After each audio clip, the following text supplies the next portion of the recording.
Okay guys, sila guys. So, pwede natin i-delete yan. Ito din. So, ito yung app.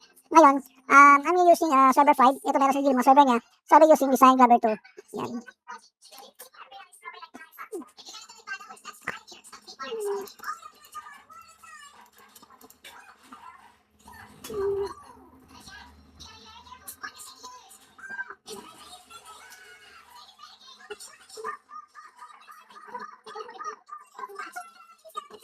Medyo matagal talaga siya.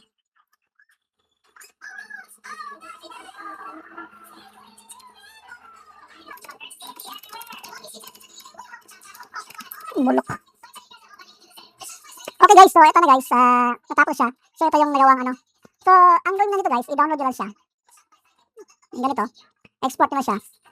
So, nakita natin na may logo dito sa ano ba, sa mga braso natin. So, kunin natin ang logo. Delete natin isa guys. So, kunin natin yung logo guys. So, Aronet tayo. Si Aronet, ito si Aronet guys ha. So, Aronet tayo. Kunin natin yung logo. Yan. Okay, tapos extract na natin. Tapos wait na natin.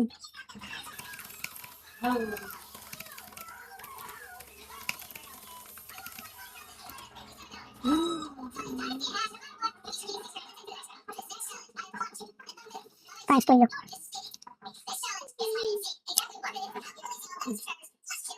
Okay guys, so nakuha natin yung Geekball logo natin. So ngayon guys, i-download natin, export.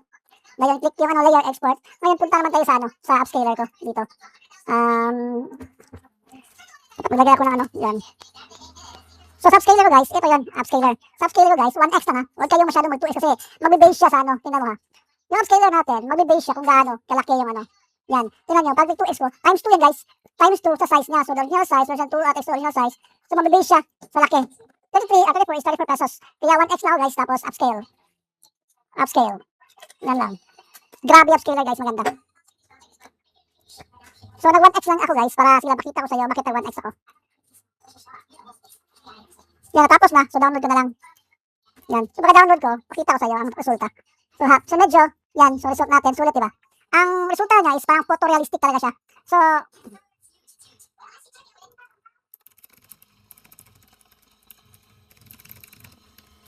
yan. So ngayon, ang next gawin ko is i-upscale ko siya. Bakit ito talaga sa scaling? Meron siya upscaling, meron siyang denoising. Free yung denoising niya. Tingnan nyo, upscale. So, i-upscale siya. Ang gamit na talaga dito is denoising. Sana i-1x ko na lang para hindi siya ano. Pwede mo siya i-1x para hindi siya masyado malaki. So dito naman tayo, replace image sa logo natin. Yan. Sa logo natin. Ay, wait. Sa logo natin, ang gawin natin is remove background. So, upload image. Remove background na to guys. Wala na problema to guys. Yan. So, remove background lang. Tapos na yan. So, hindi ko na to siya i-upscale. Okay? Para lang ito sa ano, sa sleeves natin. Ilagay sa sleeves. Ayan, okay na yan. So, download PNG. Yan. Okay na yan. So, pwede mo siya i-upscale. Wait lang. Okay, so, where am I? Sa upscaling.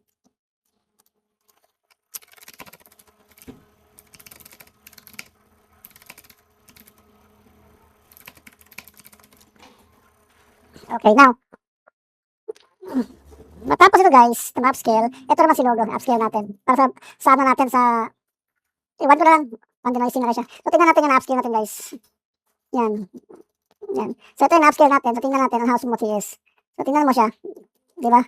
Smooth na smooth. Galing siya sa super upscaler natin, tapos nilagyan natin ng upscale, kaya super. So ready na yung, ano natin, ready na yung design natin. So close ko na to. Ngayon, wait lang natin si logo. Tapos ipasa ko to sa client para at least mabayaran ako.